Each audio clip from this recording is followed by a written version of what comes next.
This is Rebecca Gonzalez from Orange Marketing, and we're happy to have you join our webinar, What AI Knows About Your Brand, AEO, but about your brand with our AEO expert, and we've got client results. So we have a panel of three people, including myself, and I thought I'd start out with a little quiz, which is really dangerous, but here we go.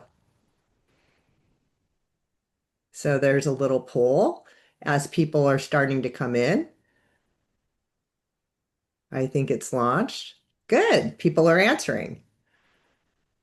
Do you know if your privacy policy is blocked from AI crawlers right now? Okay, you're going to learn all about this from Tyler later on, and it turns out that it's really, really important. There we go. So 14 out of the 16 people answered said they have no idea. So this is going to be really interesting for you. So let's see, I'll share the results. I'm just learning polls. Now I'll stop sharing. Okay, now we'll introduce our guest. That was fun and dangerous. So our they're laughing because they didn't know I was going to do that. So let me get back into, let's start our slides and get on with the formal section. I think we have plenty of people here. Thank you guys for all for joining. We really appreciate it. You're going to love this. And sharing slides right now. Here we go. All right. So moving on, you know where you are and what we're going to talk about. Housekeeping, the session is being recorded. It's going to be 30 tight Hey, minutes. Rebecca, Yeah, I'm sorry. We can't see your slides. that's interesting. It was showing your Oh, I browser. see. I got you. Thank you. Yep, no worries. It's that kind of webinar, guys. So housekeeping, the session's being recorded. We're going to do this 30 minutes tight. We're going to have dedicated Q&A at the end. That's why it's an hour on your calendars. We'll stay as long as you want, and any question is fair. So look forward to that. And here are our three guests. So we have Patrick Moorhead. He's the co-founder and head of AI strategy for AI Trust Signals, which is a really cool tool that we use to get basically an AEO visibility score and suggestions as to how to improve our website. What Patrick's going to do is, as Tyler Vance, who is our director of client engagement with Funnel Clarity. Sorry about that. Funnel Clarity is a sales training and consultancy that has helped hundreds of high profile sales teams replace inconsistency with repeated disciplined execution. Tyler's going to go through a real AEO case study that he worked out with his company. Patrick's going to comment on it and tell us why it worked or why he thinks it worked. And at the end, Patrick's going to give us a lot of AEO tips. I'm your moderator. I'm the CEO and founder of Orange Marketing and cannot do anything today. So here is today's topics. We just went through that. And I'm going to ground you all in 2024, take you back there. You may or may not have noticed that in the brands you guys managed, your organic search plummeted. These are the actual statistics from Orange Marketing. And what we're talking about is Patrick and Orange Marketing and Tyler all worked on recovery in 2025. And we're giving you the results of how we stop the bleeding. So without further ado, I want to introduce to you Tyler Vance, who's going to take us through his AEO journey. Tyler, take it away. Yeah, thanks, Rebecca, and hi everyone. Uh, at Funnel Clarity, we're a data-backed company, and so when ChatGPT and these LLMs were first launched in 2022, we knew and recognized almost right away that yes, this is going to change a lot of things all over the place in all aspects of our business. But we also don't want to make a rash decision. We didn't want to have a knee jerk reaction of, we must do this now or we must do that. So we wanted to find out what is the hard data and what is the data going to say that, hey, this is how you should shift some of the marketing strategy in this case to help you become more visible with AI. It still continues on today. This is not a final answer. We're always looking for new ways to improve, and some of these six things that we did and implemented with orange marketing and AI trust signals as a guiding force really saw a huge increase in our conversions and visibility from organic search into those AI referred contacts. So I'm not an AI expert. Don't claim to be. I'm just realistic and looking for what works out there and what's not working. So as I take you along today with some guidance from Rebecca and Patrick, I'll make some comments on the user side of what we did, and then Patrick will add in some commentary about what is the technical aspect, why that is, why LLMs and these AI models like what we did, and how you can do it at your organization. Okay, let's go to the very first thing that Tyler worked on.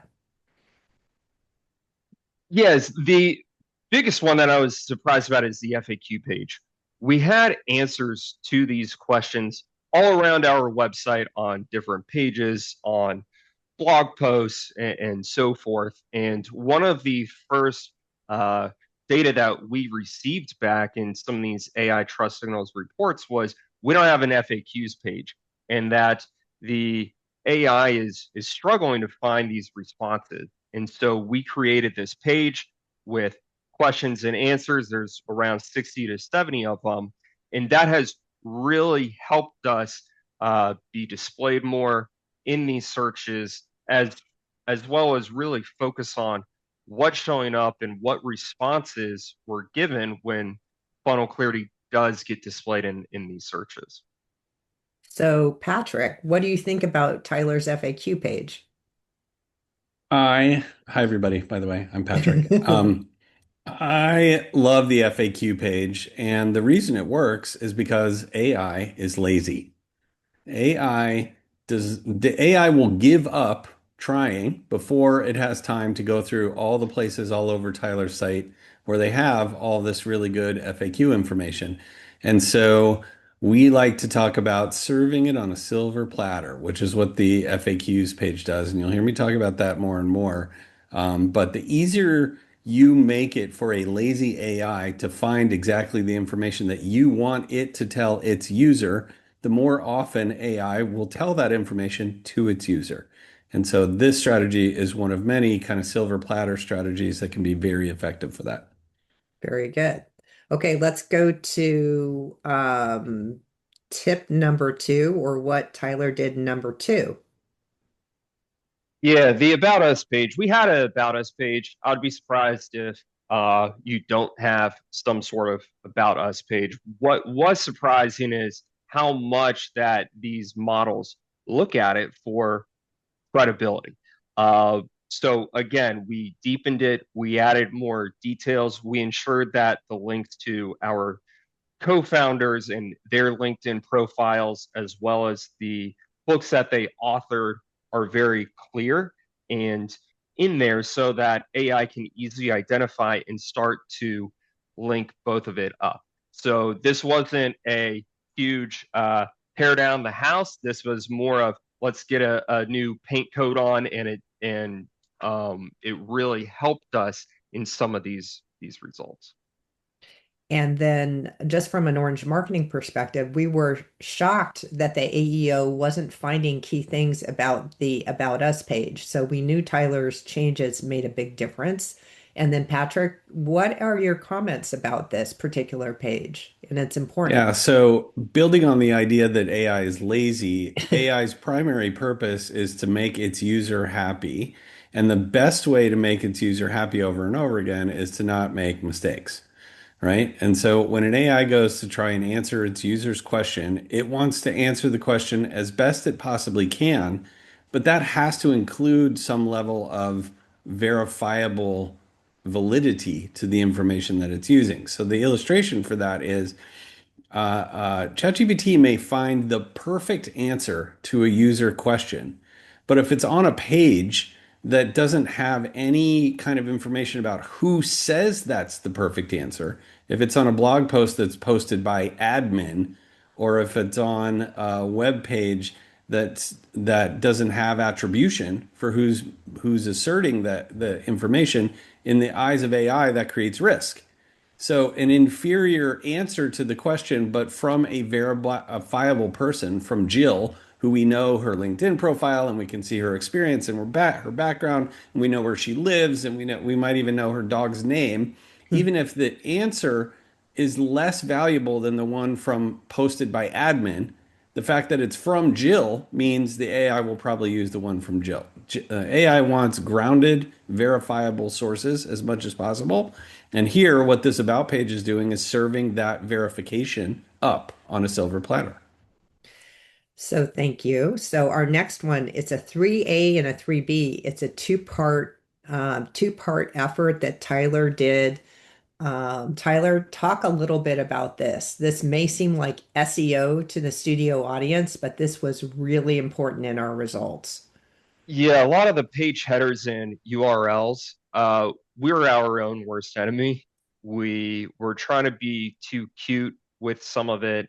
Um, Other times we put in a less of a descriptive title and more of a title of what the actual program is, which is very different than what it actually was. So we really spent a lot of time going back and thinking about not only how will this help with AI, but first and foremost, the user hitting our website. What are they going to be looking for, and how do we get them to what they're looking for as fast as possible?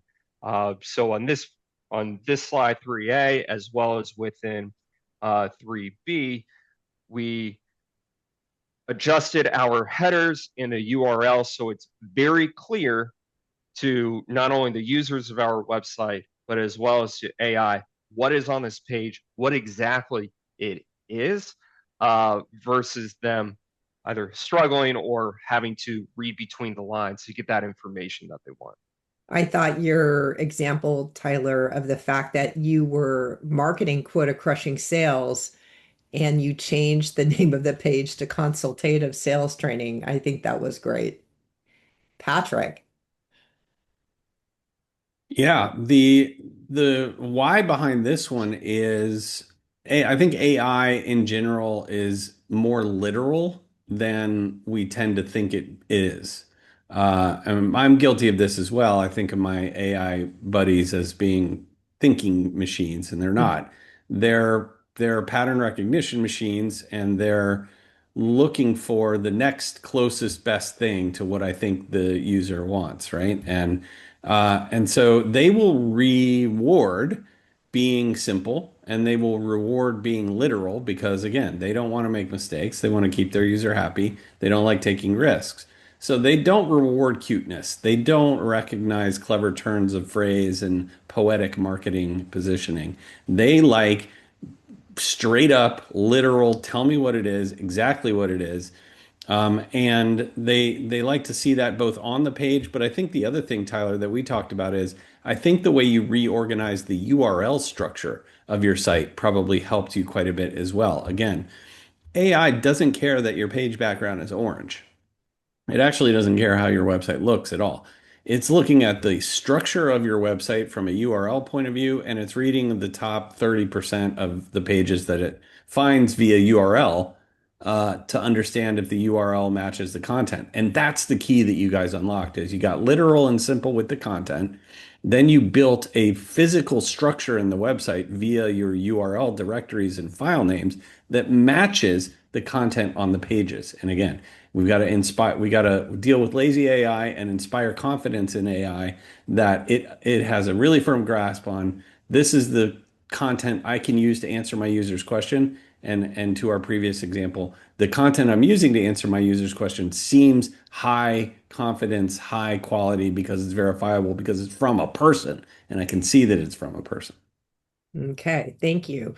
So our next one, number 4, is exactly what we pulled about. And Tyler, why don't you talk about this one? This was very interesting. Yeah, the only people who I always thought would read the terms and conditions and the privacy policy are lawyers or someone who is bored out of their mind.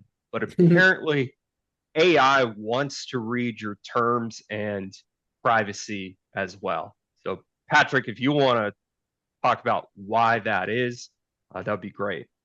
I mean, this has been a really key finding for us too at AI Trust Signals, which is, to 15 years of conventional SEO thinking have told us that you should block robots from crawling functional pages on your website because why take up space in Google Index with those pages when you could focus it on pages that sell for you?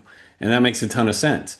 The reason that AI cares about these functional pages primarily is that if you have them, it helps create a picture of your company that says this is a real company. They have policies around how they treat their users. They have legal terms and conditions about how they treat your data, et cetera, et cetera.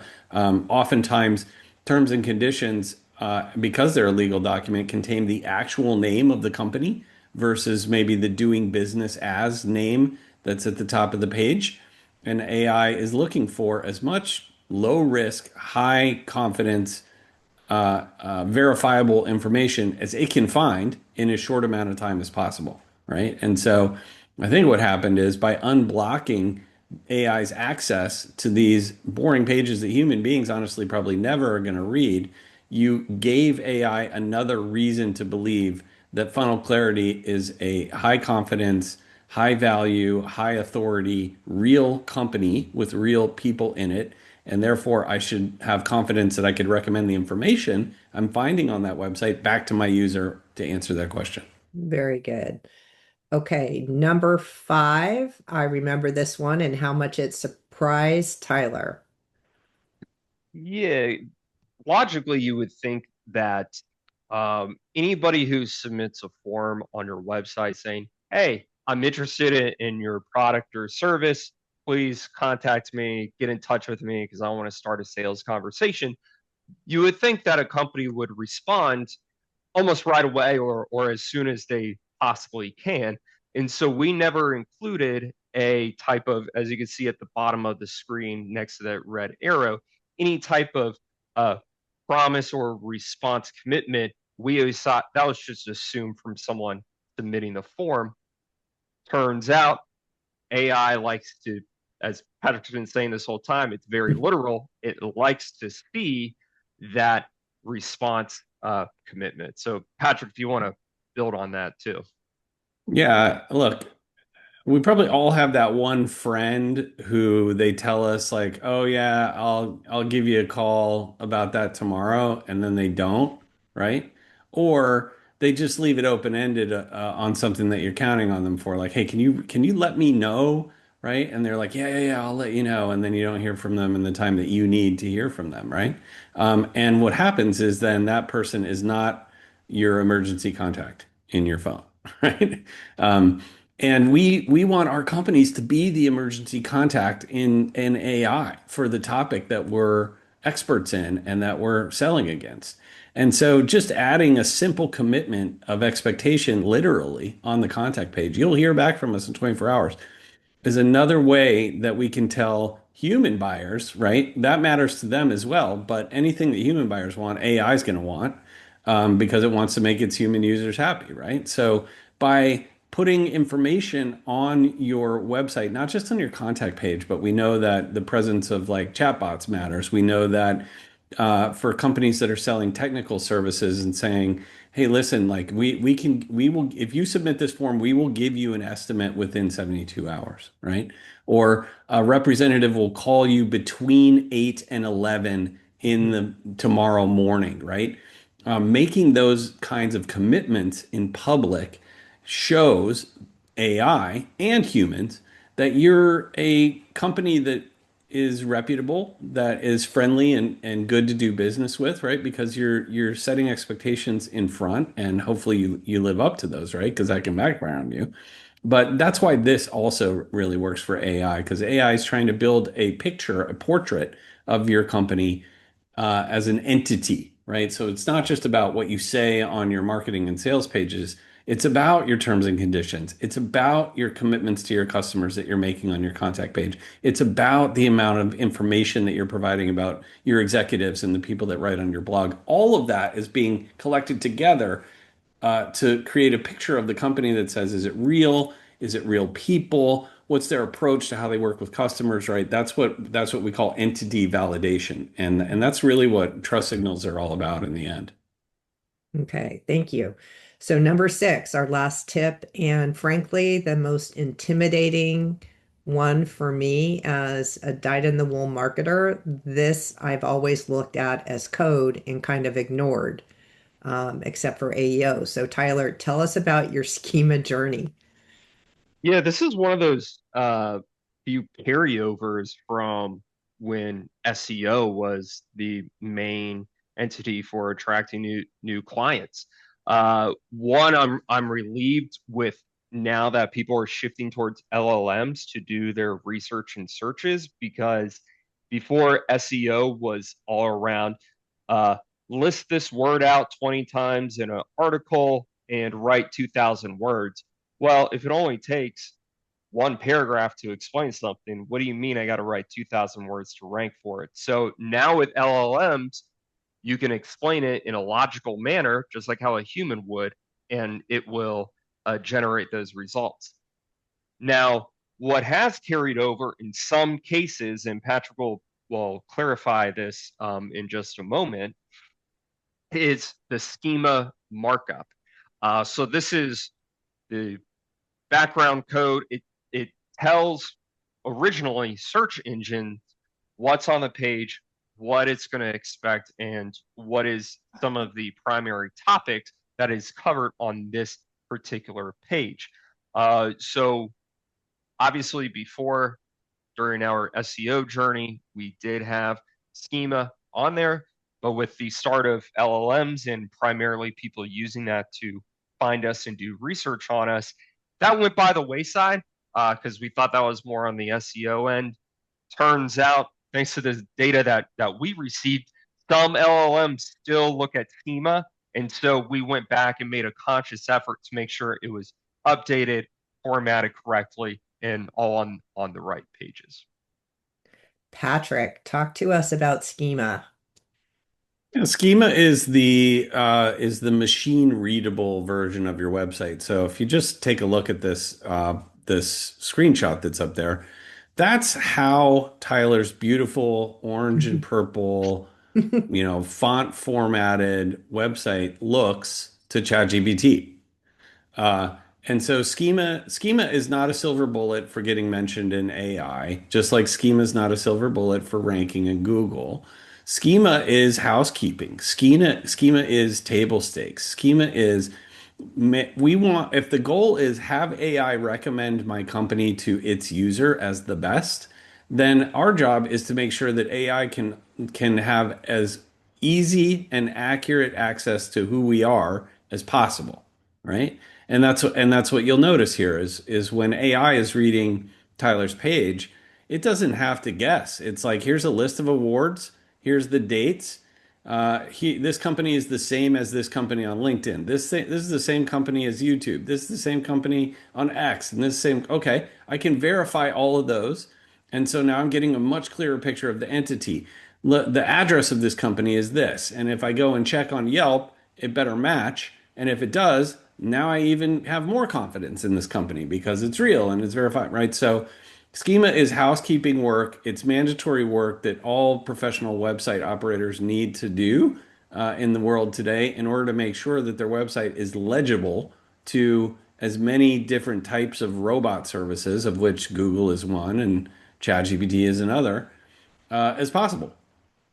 Okay. And So, by oh, the go way, ahead, Tyler. Rebecca, Sorry. one last comment. Yeah, Since you said it was very intimidating, it I'm not was. a schema expert or a coder.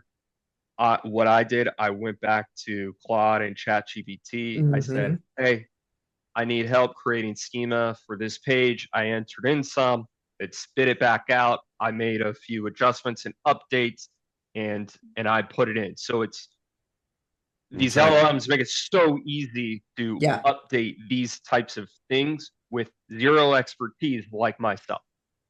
Okay, so we're at the 5 minute mark, and I'm going to do something wild that the panelists aren't ready for. So I'm launching a poll.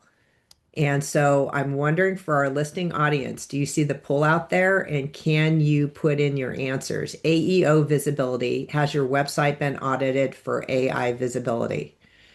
We've done a full audit. We've done something informal. It's on the list. I didn't know that this was a thing. Okay. Okay. Can't wait to see these results. Yeah, I think we've Yeah, got let's see. some pretty, you guys have all done it. So I'm going to end the poll and share the results. Can you guys see the answers? Do you see Hmm. it, Patrick? Yeah, I can see it. Yeah. Interesting. Okay, we're going to go to our next slide now. I'm going to stop sharing. Look at me learn software on the fly. Here we go. Here's the next.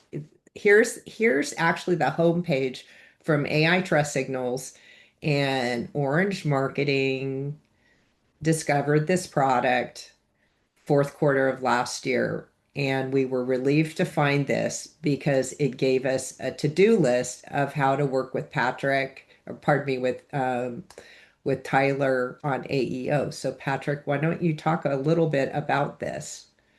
Yeah, so AI Trust Signals was created in the third quarter of last year. It's a joint venture between myself and Marcus Sheridan, who some of you may know as the author of They Ask You Answer and Endless Customers, two pretty influential marketing books. And we had this reaction to this AI search world, which is we saw a bunch of AI visibility measurement tools starting to emerge on the marketplace, and we thought that they were all sort of missing the point because seeing how often you show up in ChatGPT is fine, but if you don't understand why you're showing up or not showing up in ChatGPT, that seemed like the real problem. And so we connected that idea back to some of the thoughts that Marcus had had in his book. I wrote a book at the beginning of 2025 also called Answer Rank, which sort of took off from Marcus's books and evolved that into this world of AI user behavior for search. And we arrived at the idea that we wanted to create a start here button for AI search. Make it dead simple and not make it about how visible am I and not visible am I. Make it about things that business owners can do things about, which is controlling and modifying the reasons why human buyers should trust you and buy from you. And the reason we started with human buyers is we know that human buyers need things, and that hasn't changed in a long time. Um, and what we also believe is that AI is always and forever going to bend in the direction of giving humans what humans want, right? And so if we can nail down the things that human beings want to be able to trust a brand, then it's highly likely that AI is going to use those same things to determine trustworthiness in brands. So we mapped those out. We arrived at a set of 19 sort of signals, we called them, that brands could emit into the world that would do both jobs, convince human buyers that they were a good company, a trustworthy, reputable company to buy from, and at the same time would then also convince AI that that was a good, reputable company to reference, cite, and recommend in the answers it was giving to its users. So Awesome. this, you see the home screen here on a report. What you get in our reports is you get kind of an assessment of your trust signals accomplishment, right? So the 79% is not a measurement of how visible are you in AI. It's a measurement of how well are you doing executing the trust signals that matter to AI and to human beings. And then you can dive down in the report. We built an AI executive tool in there called Marcus AI that gives you a step-by-step breakdown of what's working, what's not working. It gives you a detailed action plan that starts from start doing this today. Here's what you need to do next week. Here's your 30, 60, 90-day plan to improve your score. And there's a lot of depth in there. You can get in and see exactly how LLMs are perceiving your company at a very granular level around each of the 19 trust factors that we have mapped in there. And track your progress over time is what you see in the lower left-hand side.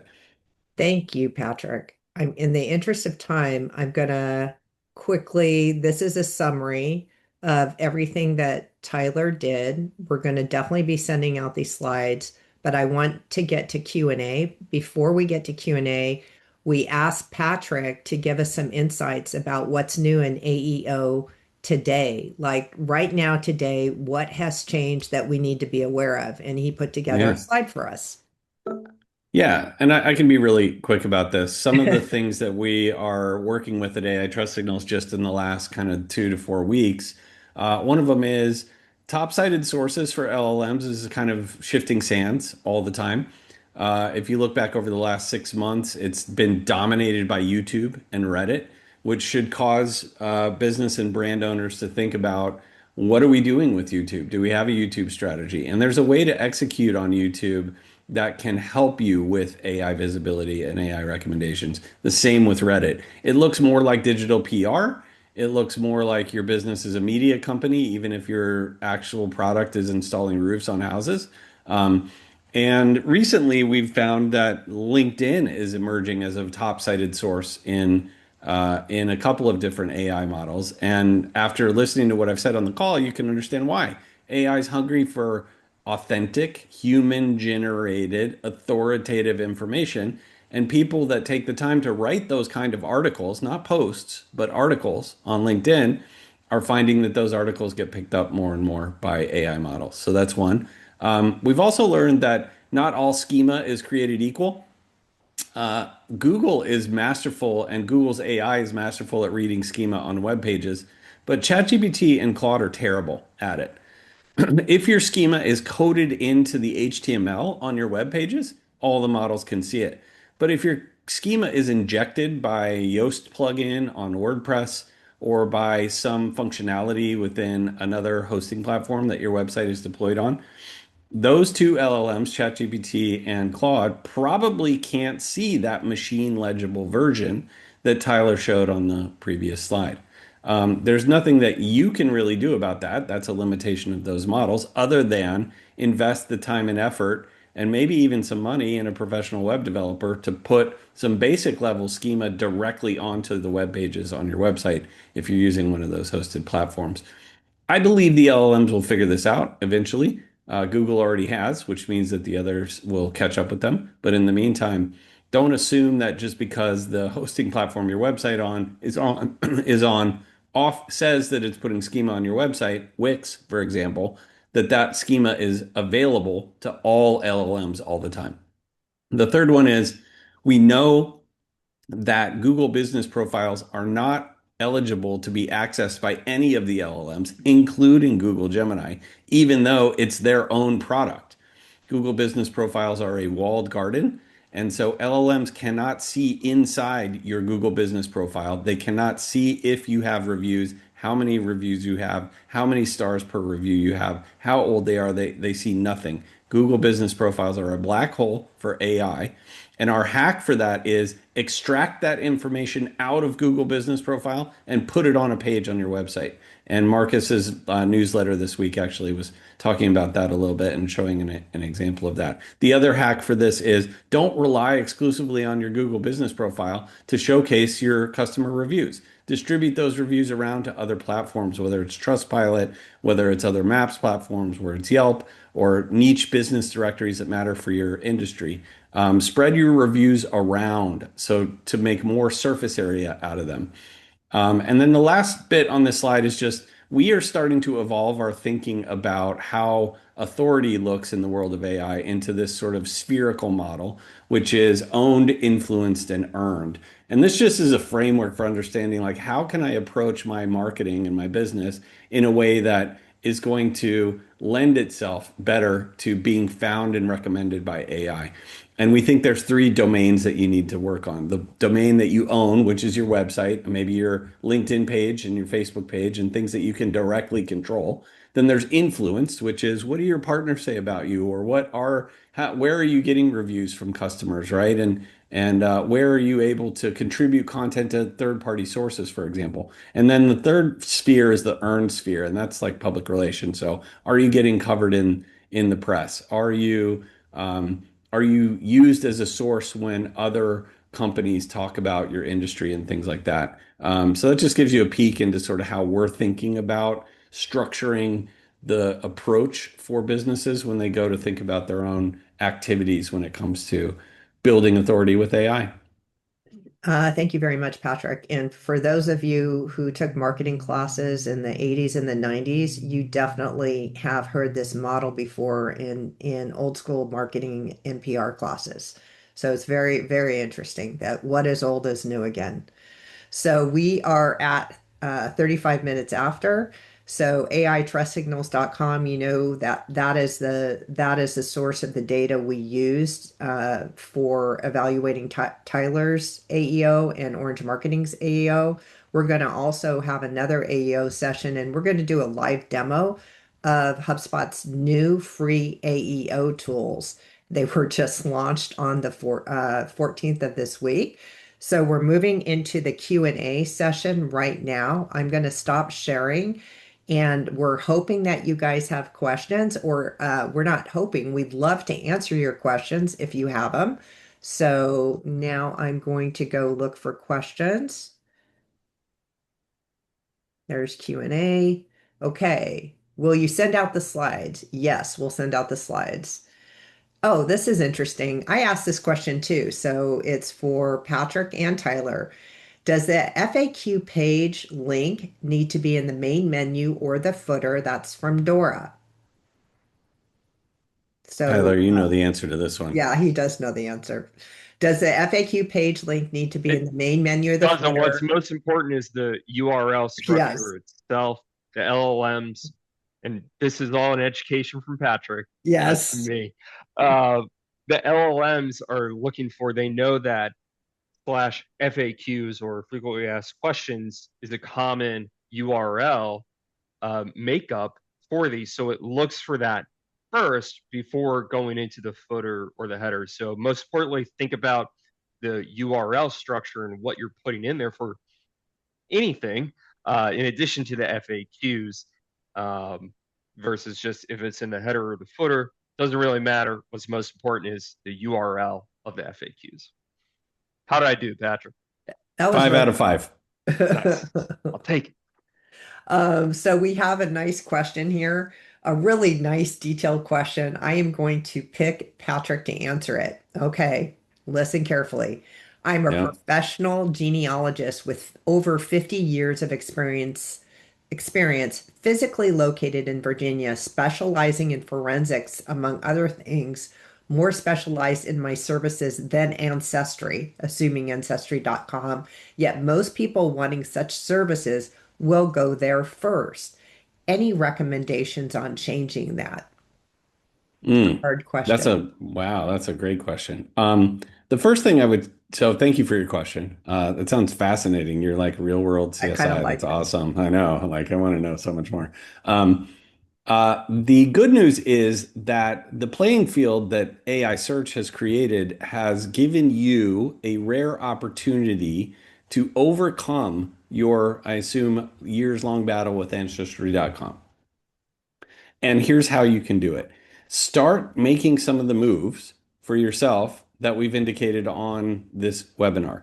So start publishing authoritative content that's in your subject matter expertise, in your domain area. Publish it in a way that makes it easy for AI to find it, right? Um, and prove to AI that you are that credible expert source that should be trusted when it's going to answer questions about the area in which you are an expert. And my guess is that while Ancestry.com is maybe also trying to do that, their scale is going to make it very difficult for them to do that as well and as quickly as you can. And I hear stories over and over again from AI Trust Signals customers who tell me, Tyler included, by the way, that, I think Tyler, you should respond to this as well, that Mhm.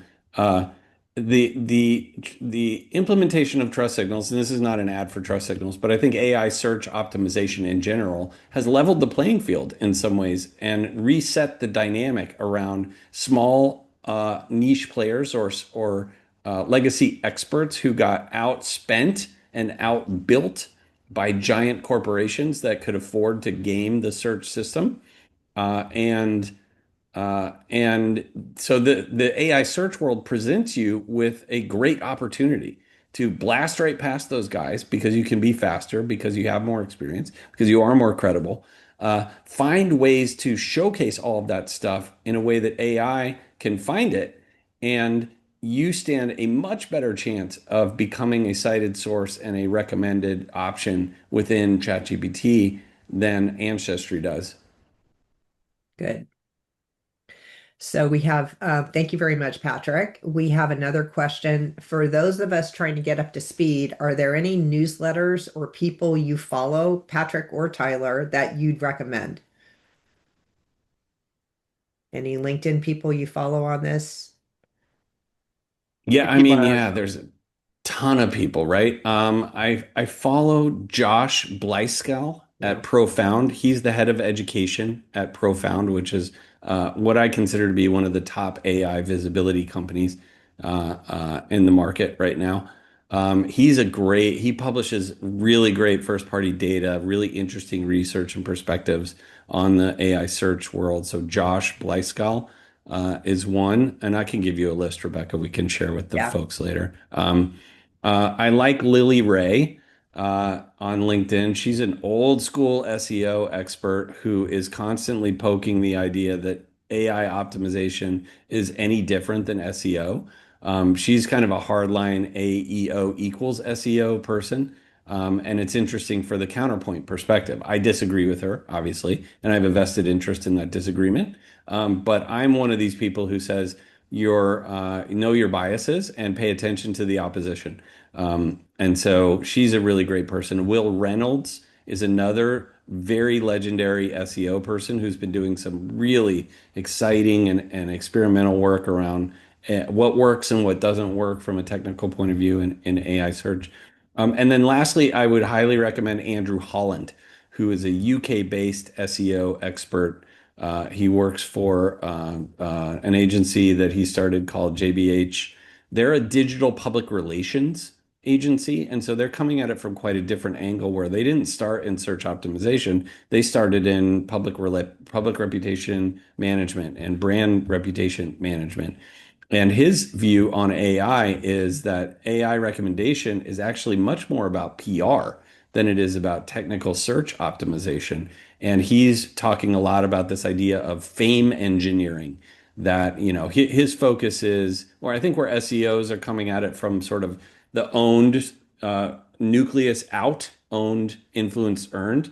Andrew's coming at it from the point of view of winning an AI search is actually working backwards. So it's earned, influenced, then owned, and coming at it from that sort of broad reputation footprint point of view versus inside it on the way out. So, additionally, I'll just let you guys know, and this will seem, intuitive, but I actually have seen some really good content from the company Webflow, believe it or not. And so they have vested interest in making sure they can do this. SEMrush has a lot of money and a lot of ability to research and publish. And HubSpot is also desperately trying to solve these problems for us. So I'll just recommend those two.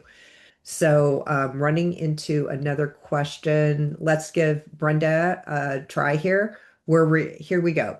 I'm just reading it and we'll see who can answer it. We're revising our website. I would like to create articles with target length of 1,200 to 1,800 words. I'm not clear on where to publish the articles for the best AEO benefit. And I believe Brenda's kind of talking about a blog in a way as far as articles. Any thoughts on the old school blog and article placement in a website? Patrick? Yeah, I would say old school blog all the way. Yeah, me too. Make sure that you're putting all of that great content and thinking into a place where an LLM can find it based on a conventional URL approach, right? So yourdomainname.com/blog, and then everything else follows from there so that when your website is being scanned, there's a clear path to finding information from your company that you want to be found, right? So that's number one. That's a legibility thing. Number two is understand that AI is lazy, and you will write 1,200 words and hopefully your human readers will read 1,200 words, but AI is never going to read 1,200 words. AI is going to read the first 30% of that page and stop pretty much every time. And so approach the writing of those articles with the idea that you have to write for two audiences. You have to write for your human reader, but you also have to write for your lazy AI reader. And the way to do that is to adopt what we call BLUF, bottom line up front. So your headline needs to not get cute and funny. It's not a place for puns. It's not a place for Mhm. fancy terminology. Just stupid, literal. What is this article about? Better if you can make it a question that sort of resembles a question that someone might type into an LLM. The first thing you should do in every article is answer the question that the headline is asking, point blank, one sentence, Okay. pure and simple, right? TLDR, BLUF. And then immediately after that, write the first paragraph of your article should be a summary to the point where I don't need to read the rest of the article to understand exactly what it's about and what your point of view on that topic is.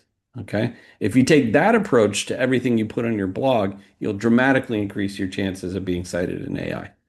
Nice. I love that advice. Dora has another question, and she used TLDR in her question, which I think is funny. I think you've just answered it.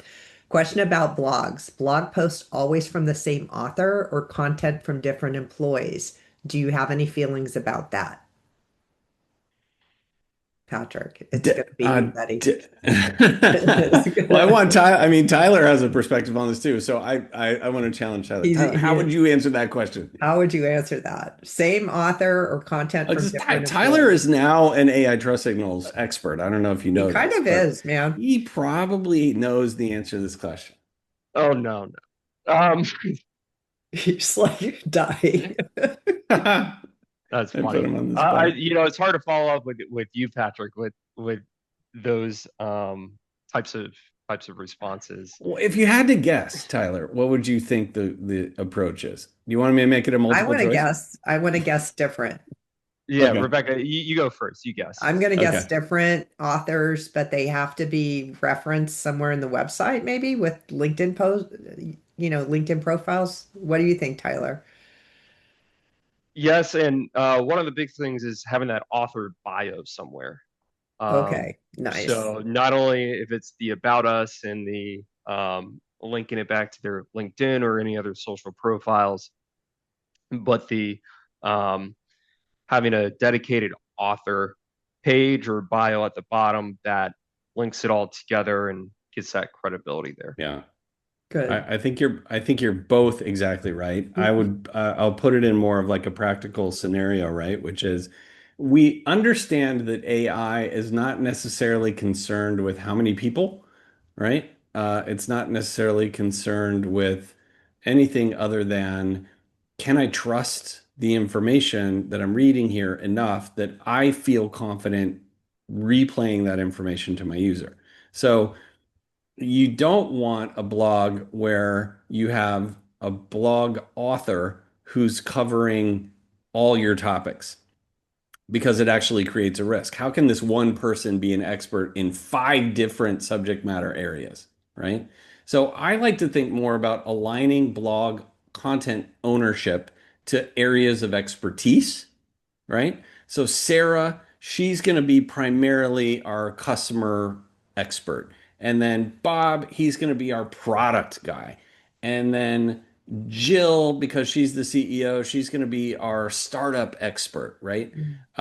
And then you build the author bio pages that are adding the credibility layer to those people so that we know that Jill is a good source of information about startups because she's had a startup and she's working on another startup and she sold her last startup, right? And so now Jill, so when AI looks at Jill on the blog, he sees ChatGPT. I said ChatGPT sees Jill writes about startups in this article. What else does she write about? Oh, she actually writes a lot about startups. Who is Jill? Jill's a former startup founder who's been successful in making startups. Okay, cool. Now I can answer my user's question about startups and I can reference Jill, and I have a high degree of confidence that Jill's information about startups is right.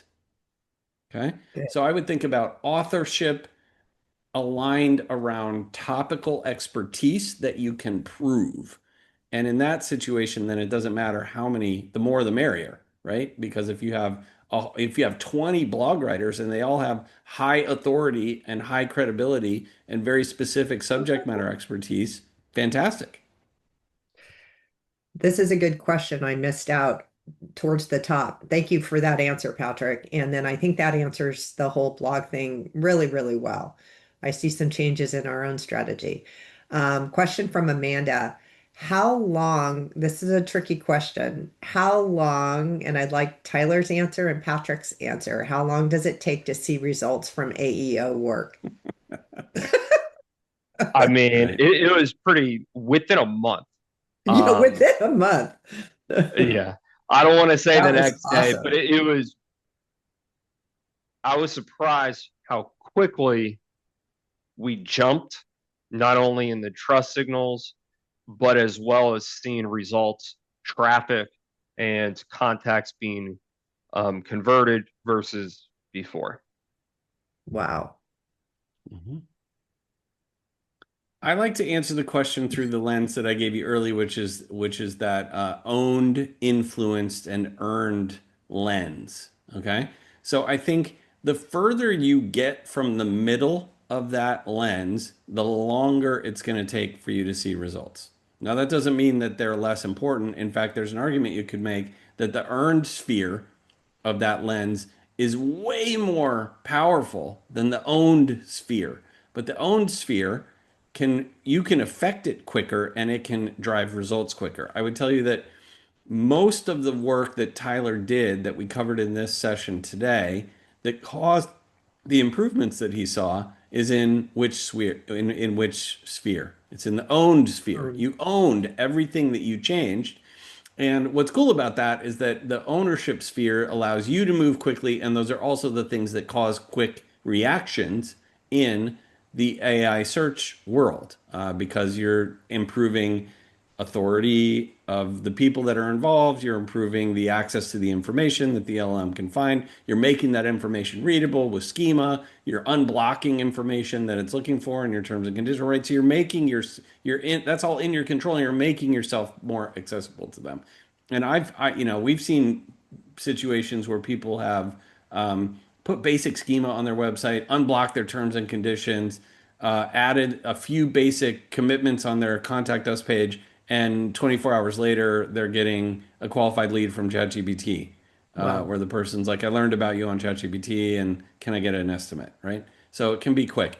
When you start to move out from that owned sphere into the influenced sphere, that's where sort of reviews are happening, or third party platforms like G2 in the software business or Trustpilot in the home services business, right? It can take longer for you to get those to work the way that you want them to work. And then it can take a while for those to take effect as well. And then obviously in the earned sphere, how long is it going to take you to get mentioned in the Wall Street Journal? Some of us on the call are going to say, I'm never going to get mentioned in the Wall Street Journal. Right? But building relationships with trade publications, writing articles that get integrated into third-party publications that point back to your website, that can take work and it takes time as well. So the answer is it depends. And hopefully that gives you a structure to sort of think and set expectations around. Very good. So, thank you very much. So, we have a good question. This is actually happening to Orange Marketing right now. When AEO is getting it wrong for your business or field, how do you find out where it is getting its content and answers? And Mhm. so I'll give a little example. All of the sudden, we've done a real good job with our name, address, phone number. It's NAP, and we had a whole bunch of bad information out there all over the place, and thought we'd squashed it all. And all of the sudden, AI trust signals started saying, "Oh, your address is showing up as Los Angeles." And we know how AI trust signals work. We know that it searches the LLMs. And so then I went in the report and figured out which one is doing it.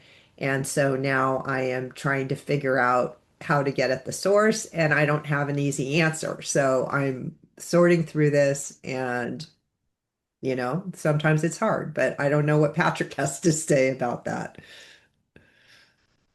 I can, Yeah, And go ahead, Tyler, Tyler. go Please, please, ahead. please. yeah, Yeah. Yeah. uh, I just go right to ChatGPT or Claude.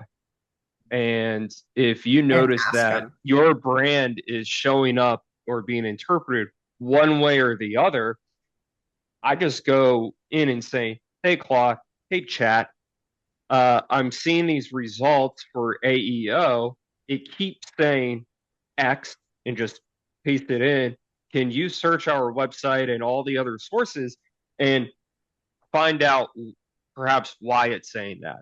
Now, it Hmm. might give you something, it might not, but it can at least make some assumptions and can do that research for you. And then you can see exactly where it's coming from. I go straight to the source, just ask, why is it showing up this way? Can you tell me why it's being interpreted like this? And it Super smart. does a pretty good job about that. Yeah. Super, super, super smart. That's Thank exactly you, what I would do. Tyler. I would add a couple of things on top of that. One is you can make ChatGPT tell you what sources it's using for what information. When you're in the chat, explore the menu around the bottom of your chat window, and there certainly are commands within ChatGPT where you can say, "Show me the sources that you use to create the answer that you gave me," and it will Mhm. show you a list of 10, 12, 14, 20 links that it used to create the information that it showed you in the chat. So figure out how to get ChatGPT to reveal the sources that it used to create the answers that it's giving you after you ask it the question that Tyler's asking, right? And for that purpose, I actually really love Perplexity. I think Perplexity is like Oh, the world interesting. heavyweight champion of finding sources. And so if you took, a finding from AI Trust Signals that said, hey, ChatGPT continues to say that my company is based in Atlanta, Georgia. We're not. We're based in New Orleans. All these directories have us in New Orleans, but we can't figure out what directory is saying that we're based in Atlanta. And you put that in Perplexity. Perplexity just has a much wider net that it casts around finding sources, and it can produce lists of dozens and dozens, if not hundreds, of sources about any topic for you. And then you go through all the source lists in Perplexity and you figure out which one is the problem. We had to do that for one of our clients recently who just could not get their NAP resolved in their location in Florida. And we ultimately traced it all the way back to a PDF file that was Mm, published online by an industry association from 2022. And mhm. they had moved offices since then, but the PDF file is static and it's still available. And so we had to contact this niche Strange. industry association and ask them to either correct the PDF or take the PDF down. And they wound up taking the PDF down. Yeah. Yeah, so there's some weird stories out there, and I'm actually in a research process myself. There's some questions we're not getting to, but specifically around YouTube, and I'm going to try to address that later. Honestly, we're going to try to, it's such a good question. We're going to try to address it in a blog or something like that and get the information out to the attendees. I want to wrap up politely here for anyone who's still hanging in here with us. I want to thank Tyler very much for revealing his AEO journey and Patrick for commenting on it and letting us know what you're finding right now. This is hard, and you can tell Orange Marketing struggles too, but we're trying to stay on top of this and get all the information we can so we can get ahead of other people out there. And that's what it's all about. So thank you guys very much. I hope My everyone has a pleasure. great Friday and you enjoyed your Friday webinar. We're trying that as an experiment as well. So thank you very much and goodbye. Thanks, everyone. Thank you.